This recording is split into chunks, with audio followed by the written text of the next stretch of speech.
많이 헷갈리시는 부분이 이 세액공제 받는 금액이랑 납입 금액이에요. 네. 여러분들에게 딱 숫자 두 가지만 기억하시면 돼요. 700만 원, 1,800만 원. 그 700만 원은 내가 연금저축계좌와 개인형 IRP로부터 받을 수 있는 세액공제액. 네. 여기까지는 정부가 우리가 연말정산에서 쭉 계산해서 오면 세액이 결정되잖아요. 네. 거기서 돈을 빼주는 거예요. 세액경제는 700만 원까지만 하는데 네.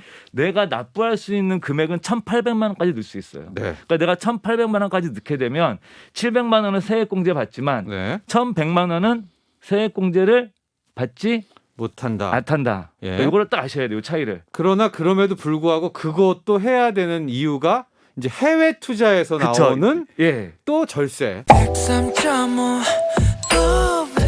FM 돈을 이해하는 시간 정철진의 목돈연구소.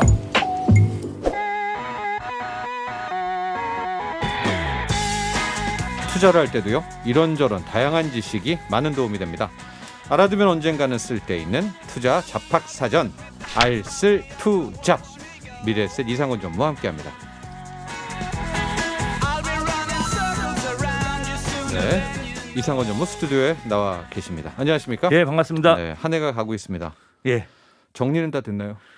뭐 그냥 네. 이제 나이를 먹으면 네. 그 해가 그 해 같잖아요. 네. 새해가 와도 옛날처럼 뭐 결심도 잘 안 하게 되고 그냥 아무 일 없기만. 우리 이상원 전무님을 네. 보면은 연간이 일정한 것 같아요. 네. 우리가 보통 어쩔 땐 바쁘고 좀 막 팽팽 놀다가 또 바쁘고 그런데 그냥 꾸준하세요.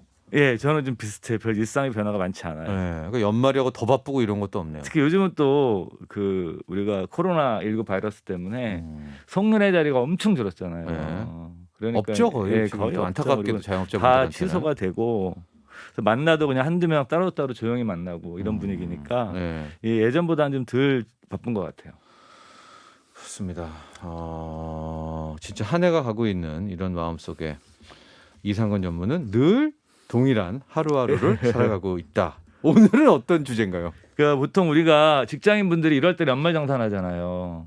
아, 그렇죠. 그렇죠. 자영업자분들은 5월 달에 종합소득세 신고를 하십니다. 네. 그러니까 우리가 연말정산을 하려고 그러면 연금정산에서 내가 세금을 좀 적게 내려고 그러면 필수적으로 가입해야 되는 상품이 연금저축계좌와 개인형 IRP예요. 네. 많이 가입하고 계신데 오늘 네. 여러분들에게 네. 핵심 포인트만 정리해드리려고 다시 준비해 갖고 왔거든요. 네. 그래서 여러분들에게 오늘은 이 그 연금저축계좌와 개인형 IRP의 100% 활용법에 대해서 같이 얘기해 보려고 합니다. 그렇습니다. 연금저축계좌 개인형 IRP는 꼭 셀러리맨이 아니더라도 그렇죠. 네. 5월 종소세를 내시는 자영업자 분들도 해당이 됩니다. 이런 세제 혜택은요. 예, 다 예. 그렇습니다. 여러분들이 저는 먼저 많이 헷갈리시는 부분이 이 세액공제 받는 금액이랑 납입 금액이에요. 네. 여러분들에게 딱 숫자 두 가지만 기억하시면 돼요. 700만 원, 1,800만 원.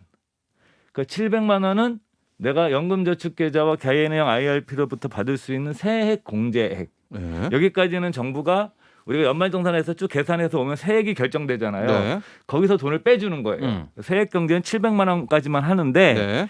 내가 납부할 수 있는 금액은 1,800만 원까지 넣을 수 있어요. 네. 그러니까 내가 1,800만 원까지 넣게 되면 700만 원은 세액공제 받지만 네. 1,100만 원은 세액공제를 받지 못한다. 못한다. 예. 그러니까 이거를 딱 아셔야 돼요. 차이를. 그러나 그럼에도 불구하고 그것도 해야 되는 이유가 이제 해외 투자에서 그쵸. 나오는 예. 또 절세. 또 이제 예. 그거 이제 다음에 그렇죠. 이제 거기까지 큰 그림을 일단 그리셔야 예. 됩니다. 예. 그래서 이제 뭐냐면 우리가 이게 연금저축 계좌에 이게 지금 제도가 좀 복잡한데 연금저축 계좌엔 400만 원, 개인형 IRP는 300만 원까지 합해서 700만 원까지 넣을 수도 있고 네.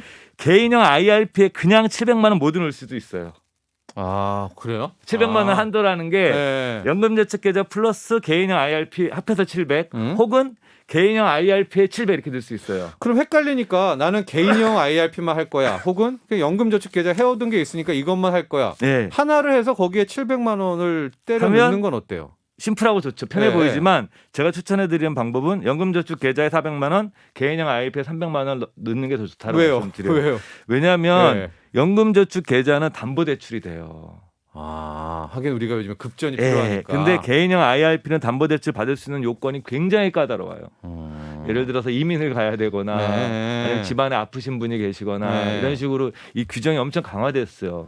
IRP 쪽은. 그러니까 여러분들께서 나는 누타가 급전이 필요할 수도 있잖아요. 네. 해약은 할 수 없고. 그럼요. 그쵸? 해약은 안 되니까. 해약하면 네. 또 내가 세액공제 받은 거 토해내야 토해내야 되니까. 네. 그래서 여러분들께서 저는 연금저축 계좌에 400만 원 다 넣으시고 개인형 IRP에 300만 원 넣는 방법을 여러분들에게 추천드립니다. 네. 예. 자, 1번 이제 연간 세액공제 되는 게 총 700인데 나는 개인형 IRP만 할 거야. 혹은 연금저축계좌만 할 거야. 이것보다는 예. 연금저축계좌에 400, 개인형 IRP에 300해서 700만 원을 거기까지가 되니까 나는 여유가 안 되는데 그러니까 그게 목적지고요. 예, 그렇습니다. 목적지죠. 예. 되시는 데까지 하면 될 것 그리고 같은데. 또 한 가지 팁은 많은 분들이 지금 올해 넣는데 700만 다 채우지 못했어요. 네. 이런 분들은 지금 연말에 따로 넣어도 돼요. 꼭 네, 적금식 네, 네. 아니니까 여러분들께서 추가로 네. 여유가 있으시면 혹시 보너스 같은 거 받으시면 네.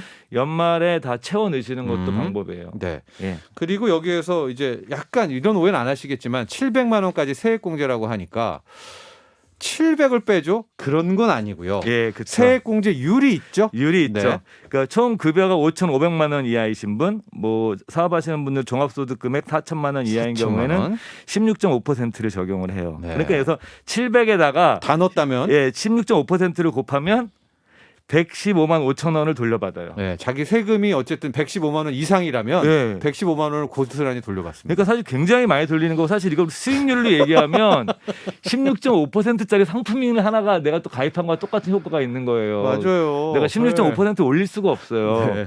근데 또 소득이 좀 높으신 분들, 연봉이 5,500만 원이 넘으시고 사업자는요? 예, 사업자는 4천만 원 초과하시는 분들은 13.2%. 그러니까 700만 원 곱하기 13.2%를 하게 되면 92만 4천 원. 이것도 그러면 네. 13%짜리 상품을 내가 가입해서 그걸 돌려받는 거와 동일한 효과가 나타나는 거예요. 예. 맞습니다.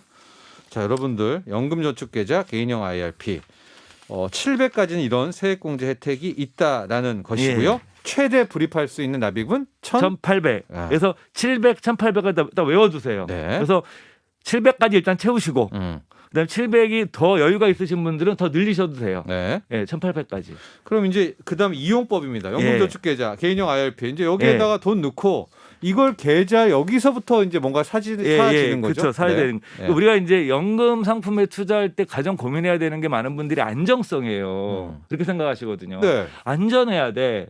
네. 그럼 안전해야 되면 뭐 은행 예금이나 보험에 넣어가지고 내가 예를 들어서 뭐 금리가 1% 2%대로도 안전한 게 중요해라고 네. 생각하지만 연금은 우리가 나중에 생활비로 쓸 거예요. 네. 생활비로 쓸 때 생활비에서 가장 영향을 많이 미치는 게 물가예요. 인플레이션. 네. 그 물가가 오르는 것에 대비할 수 있는 그 자산을 사는 게 1번이에요. 안정성보다.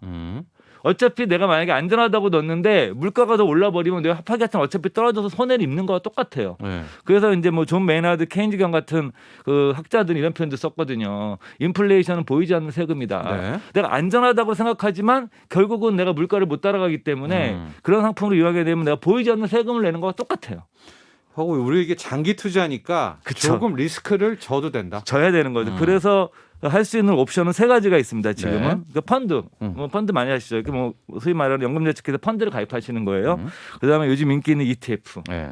그다음에 타켓 데이트드 펀드 해가지고 그 요즘도 이것도 많이 가입하시죠. 네. 그러니까 쉽게 생각하시면 TDF. 네. 펀드 ETF와 TDF의 차이는 펀드와 ETF는 내가 목적지를 향해서 내가 스스로 운전해서 가는 거예요. 매매해야 돼. 내가 골라서 네. 골라서 가는 거고 TDF는 앞에 운전기사가 있는 거예요. 그래서 그냥 알아서 난 가만히 있어도 네. 알아서 막 주식과 채권 비중을 막 조정해주고 상품도 자기들이 골라서 알아서 해주는 거예요. 네. 그러니까 만약에 그래서 저는 전혀 내가 투자 경험도 없고 좀 시간도 없다. 펀드 그런 것도 머리 복잡하다. 그러신 분들은 무조건 전 TDF로 가시는 게 맞다.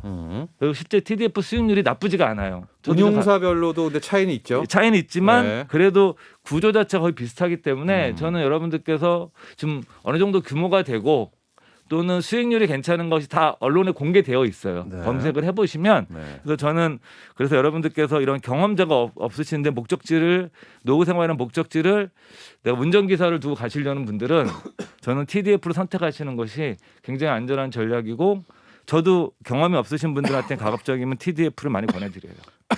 네. 갑자기 기침이 나오네요. 네.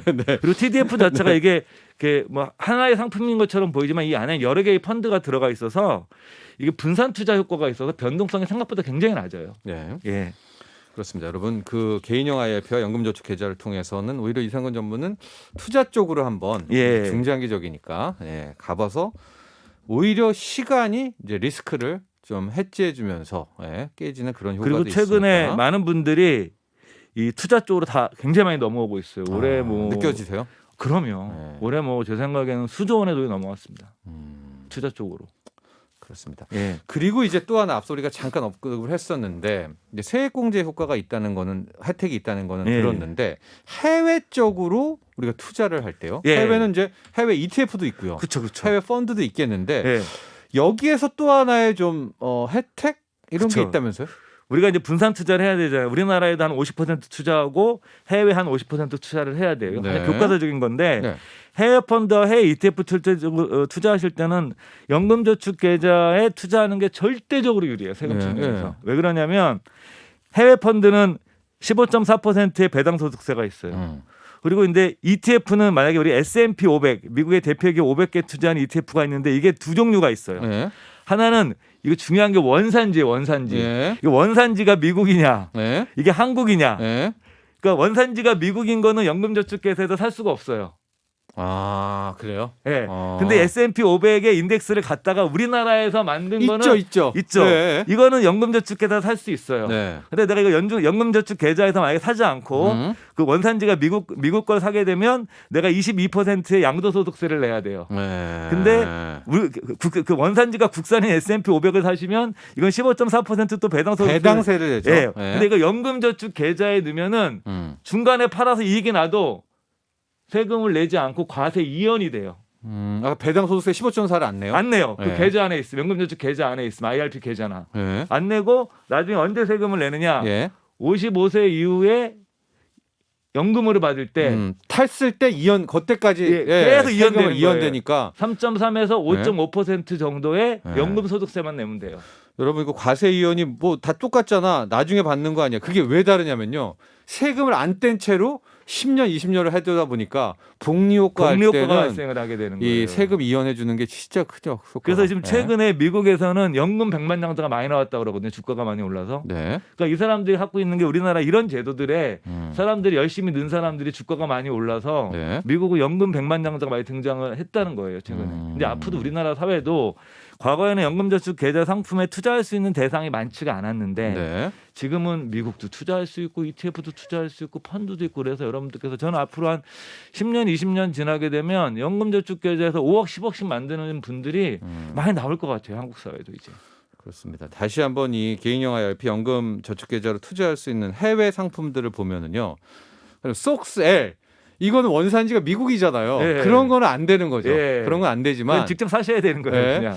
그럼 S&P 500도 국내에서 뭐 미래에셋이든 삼성운용이든 만든 게 국내에서 만든 그 해외 지수를 추종하는 ETF가 있습니다. 이건 가능한데. 근데 그 나스닥 100도 있잖아요. 미국은 QQQ지만 우리 나스닥 100 있죠. 우리는 네, 나스닥 ETF. 100인데 네. 또 재미난 거는 원산지가 한국인 게 나스닥 100이랑 S&P 수수료가 더 싸요. 미국 거보다. 네. 또 게다가 근데 우리는 이제 예. 우리 주식은 아직은 과세를 안 하지만 예. 해외 같은 경우에 15.4의 배당 예. 소득세를 내야 되는데 예. 이 계좌는 안 한다 일단. 안 한다. 그래서 저는 해외 투자하시는 분들은 무조건 연금저축 계좌로 이용하셔라. 뭐 어차피 개별 종목 사시는 건 다른 차원의 문제고 네. ETF나 펀드를 통해서 해외 투자하시는 분들은 네. 연금저축 계좌로 하는 게 절대적으로 유리하다는 거예요. 예. 그렇게 해서 세금 안 매기고 쭉 가다가 이제 나중에 55세 이후에 탔을 때 그렇죠. 이제 뭐 3.3에서 그래서 그 돈이 좀 있으신 분들은 거죠. 제가 아까 초반에 했죠. 700과 1,800만 원 그 숫자만 잊지 마시라고. 세액공제는 700이지만 납입할 수 있는 돈은 1,800이잖아요. 네. 일부러 1,800씩 넣어가지고 ETF나 해외 펀드 사는 거예요. 그러니까 해외 쪽을 추종하는 국내 원산지의 ETF죠. ETF 사서 예. 한 10년 동안 모으면 원금만 1억 8천이잖아요. 네. 1억 8천에다가 수익이 나고 막 이러면은 꽤 금액이 될 거예요. 네. 그래서 그 돈이 있으신 분들도 연간 1,800만 원 정도 같은 거 많이 채울까 생각하지만 거의 다 채우세요. 네. 일부러. 그렇습니다. 예.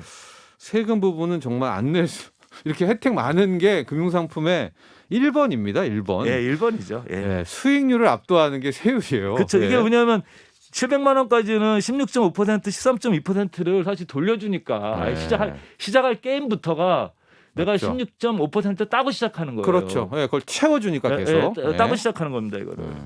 끝으로요. 짧게 이것도 혜택 하나 더 보죠. 예. 앞으로 연금소득이 국민연금 포함합니다. 건강보험료는 이제 소득 대비 막 올라가잖아요. 예. 산정이 된다. 그런데 연금저축계좌나 IRP에서 발생하는 그 연금소득은 또 그 소득이 안 잡힌다. 예. 이 굉장히 중요한 포인트 중에 하나인데 네. 건강보험료는 계속 오를 수밖에 없어요. 무조건이죠, 예, 이제. 구조 네. 자체가 오를 네. 수밖에 없고 우리가 뭐 이런 국민연금을 내가 받으면 건강보험료 낼 때 국민연금에서 받는 돈은 건강보험료 산정 기준에 안 들어가지 않나? 이렇게 생각하시는데 들어가요. 내가 갖고 있는 집도 들어가고 내가 갖고 있는 자동차도 들어가고 내가 받는 월급도 들어가고 나중에 국민연금 돈을 받으시면 국민연금에서 받는 돈도 건강보험료 산정 기준에 다 들어가요. 네. 그러니까 현재는 이런 공적연금, 국민연금에도 공적연금에 받으시는 돈의 30% 정도만 반영하는데 내년 7월부터는 50%를 반영해요. 네. 내가 국민연금 200만 원 받으면 100만 원은 건강보험료 산정 기준에 포함돼서 이제 건보료를 내라고 그러는 거죠. 와, 그러면 이제 연금으로 우리가 많이 들라고 했잖아요. 예. 하고 연금 소득이 좋다. 뭐 연금으로 뭐 500을 탔다. 250은 소득으로 잡혀버리면 이게 또 건보료를 올리는 거가 되네요. 다 근데 연금저축 계좌에서 받는 돈은 건보료 산정에 안 들어가요. 그래요? 예. 이번 연금저축계좌는 예. IRP는요? IRP도 안 들어가요. 그래서 나중에 말해서 퇴직연금도 안 들어가요. 아, 퇴직연금도. 그건 퇴직소득으로 분류가 되기 때문에 예. 안 들어가요. 예. 그러니까 여러분들께서 할 수 있는 게 퇴직연금, 개인형 IRP, 연금저축계좌는 건보료 산정에 안 들어가요. 이걸 꼭 아셔야 돼요. 네. 그래서 돈이 여유가 생기면 여기를 가급적 많이 불려놓는 게 네. 많이 그렇습니다. 불려놓으면 놓을수록 모든 면에서 좋은 거예요. 노후 생활도 되지만 그다음에 건보료 산정에도 안 들어가고 네. 예. 그리고 또 세율도 낮고 예. 그렇기 때문에 여러분들께서 단순하게 이건 뭐 내가 그냥 안전해야 돼. 그다음에 뭐 이거는 내가 그냥 뭐 세액공제만 받을 거 이렇게 생각하지 나 마시고 버는 돈이 얼마 없는데 뭘 하겠어 예. 라기보다는 그걸 적극적으로 활용하셔야 돼요. 나중을 생각하셔서라도요. 예. 하서라도요.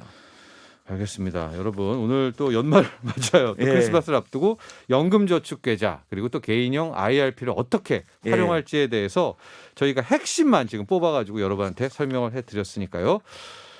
내가 얼마 버냐가 중요한 거 아닙니다. 예. 도전하십시오. 저는 단돈 10,000원이라도 넣는 습관을 들이셔야 돼요. 알겠습니다. 예. 오늘 여기까지 하죠. 감사합니다. 예, 감사합니다. 알쓸투자 미래에셋 이상건 전무와 함께했습니다. 나도 부자 되고 싶어서 라디오를 켰어 정확하고 철저한 정철진의 목돈 연구소